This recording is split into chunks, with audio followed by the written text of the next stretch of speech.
Bismillahirrahmanirrahim. Innal hamdalillah wassalatu wassalamu ala Rasulillah wa ala alihi wa sahbihi wa mawalah. Asyhadu an la ilaha illallah wahdahu la syarika lah wa asyhadu anna Muhammadan abduhu wa rasuluh sallallahu alaihi wa ala alihi wa sallama tasliman katsira. Ikhwan fiddin wa akhwati fillah rahimani wa rahimakumullah.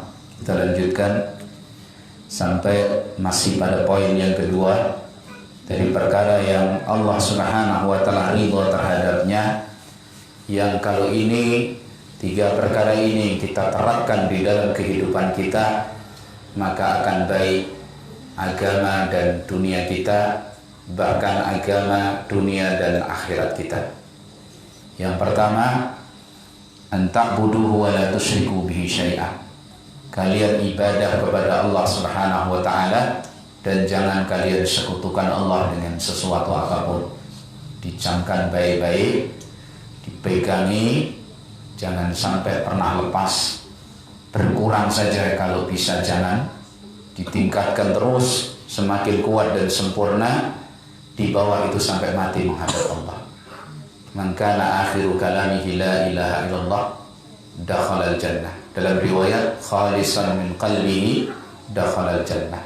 Barang siapa yang akhir ucapannya la ilaha illallah, ikhlas itu dari hatinya, dia pasti masuk ke dalam surga. Yang kedua, wa an ta'tasimu billahi jami'an wa la tafarraqu. Dan supaya kalian wa an ta'tasimu bihablillahi jami'an wa la tafarraqu, supaya kalian berpegang dengan tali Allah dan jangan kalian berpecah belah.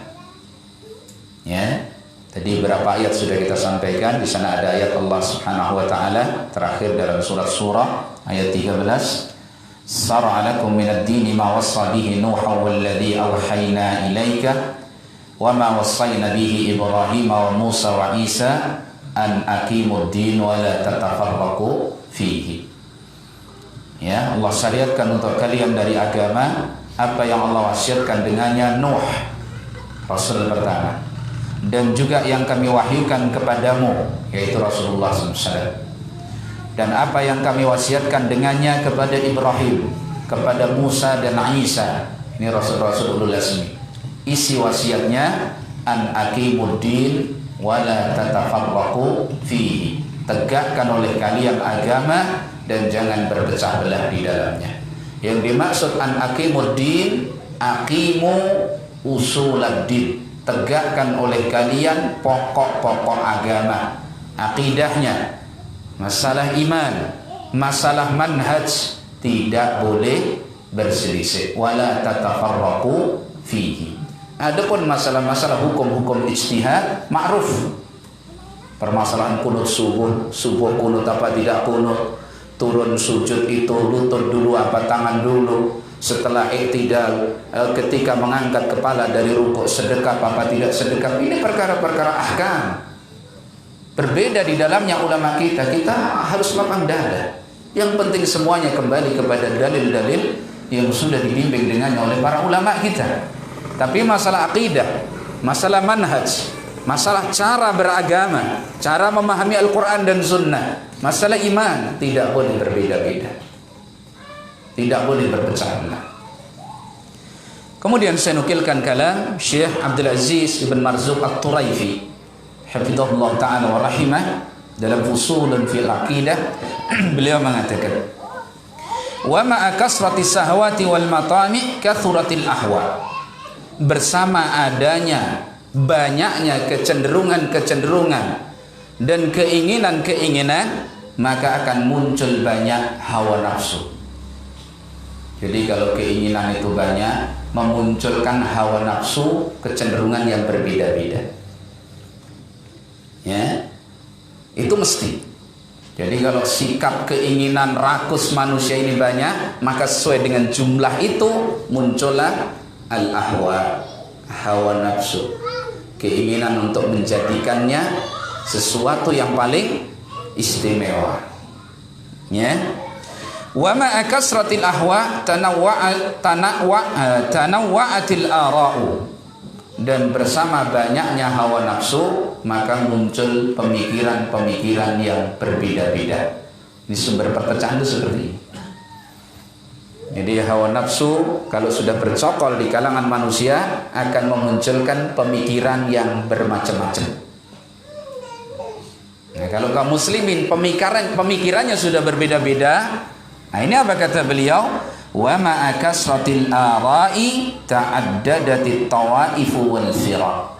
Kalau pemikiran sudah banyak, maka akan bermunculan kelompok-kelompok, firqah-firqah.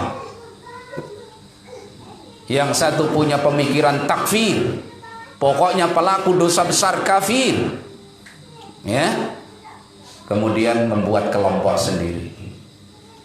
Adalah kelompok khawarij, baik yang kuno ataupun yang modern, sama, ya. Muncul kelompok-kelompok seperti itu. Nanti ada kelompok Jahmiyah, ada kelompok Mu'tazilah, ada kelompok Qadariyah, ada kelompok Sufiyah, ya, dan macam-macam, beranak pinak, berkembang biak sampai hari ini barangkali kita nggak akan sanggup menghitung kelompok-kelompok tersebut karena saking banyaknya. Khawarij punya anak pinak yang bermacam-macam dengan baju yang nampaknya berbeda-beda. Masya Allah. Ya, nah, sebenarnya apa sebabnya bisa masuk ke tengah-tengah kaum muslimin? Beliau jelaskan, walamma dha'ufal lisanul arabiyyu inda ahlihi wa ghairihim sahulal iqna'u bitta'wilati was-subuhat. Ketika bahasa Arab itu sudah melemah pada kaum muslimin, maka sangat mudah untuk dihadirkan pada mereka, diyakinkan kepada mereka bahwa takwil dan subhat itu adalah kebenaran. Kenapa? Mereka nggak ngerti aslinya.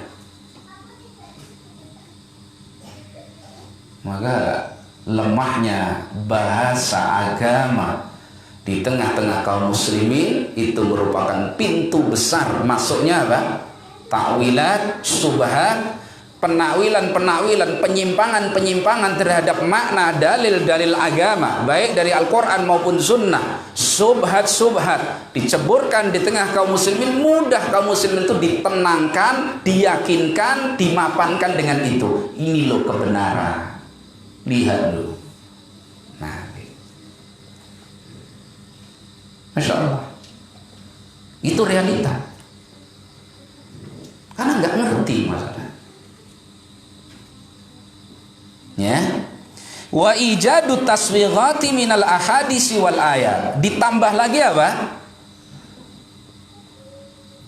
Takwil dan subhat itu tadi dimantapkan, ya, dilabeli, diberikan pendukung-pendukung dengan dipaksakan ayat-ayat Al-Quran dan hadis-hadis Nabi, seakan-akan itu menjadi apa? Pelegal terhadap subhat-subhat tersebut. Sekarang adakah satu kesesatan yang tidak berdalil dengan ayat Quran, hadis Nabi? Tidak ada.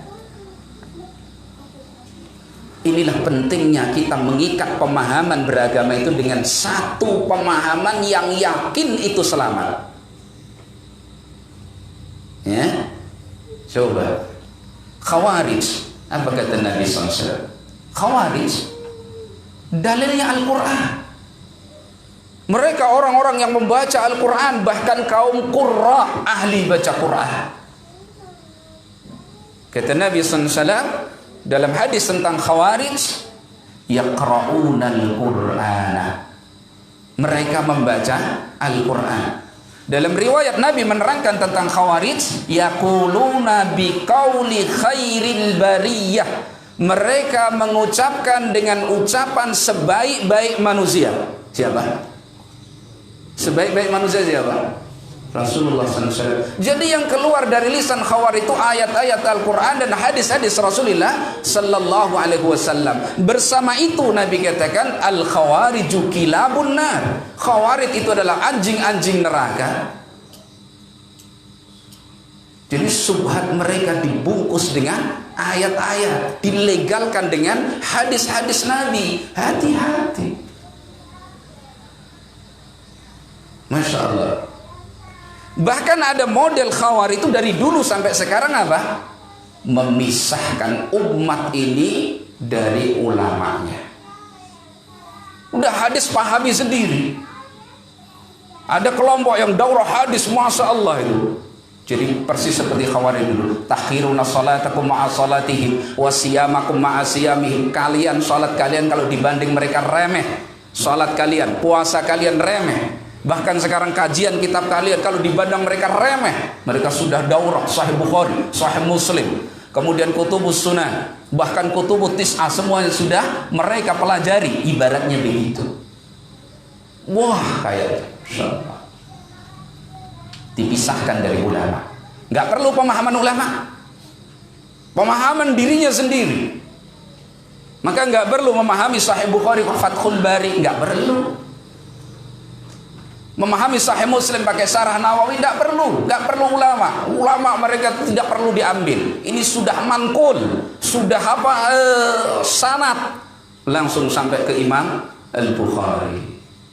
Kaum muslimin yang nggak ngerti dibikin terkagum-kagum, akhirnya terseret arus pemikiran yang berbahaya seperti itu, bikin kelompok sendiri.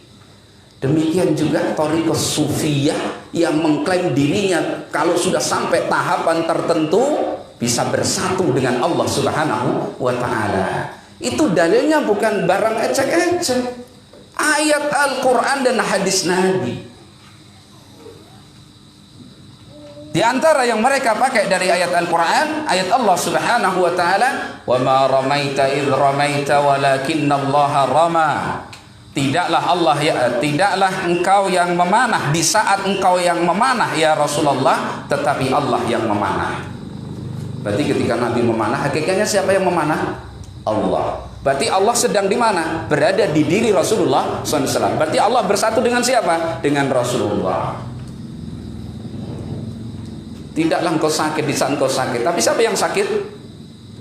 Allah. Manunggaling kawula Gusti. Ini masalah akidah. Jadi ketika lemah, kaum muslimin mudah dibacakan ayat hadis, tapi pemahamannya sudah dirusak, pemahamannya sudah disimpangkan, diteteskan di situnya apa? As-subhat, sehingga menjadi sesuatu yang diyakini oleh kaum muslimin. Akhirnya berpecah belah. Ini model ini. Mu'tazilah juga begitu, Qadariyah juga begitu. Dalilnya semuanya ayat-ayat, hadis-hadis Rasulullah sallallahu alaihi wa alihi wasallam. Nah, fa idza kanat al-firaqul ula fil qarn al-awwal wa ma ba'dahu sahula 'alaiha dzalika. Kalau kelompok yang pertama dulu masih di kurun-kurun awal, yang ilmu masih banyak, ulama masih banyak, ilmu bahasa masih bagus begitu, begitu saja sudah bisa mudah masuk takwil-takwil, penyimpangan-penyimpangan dalam agama itu sudah bisa masuk. Ya, fahuwa liman ba'dahum aisar wa ashal. Tentu kepada orang-orang sekarang lebih gampang, lebih mudah, karena ilmunya lebih sedikit, ya, perhatian terhadap agama lebih minim.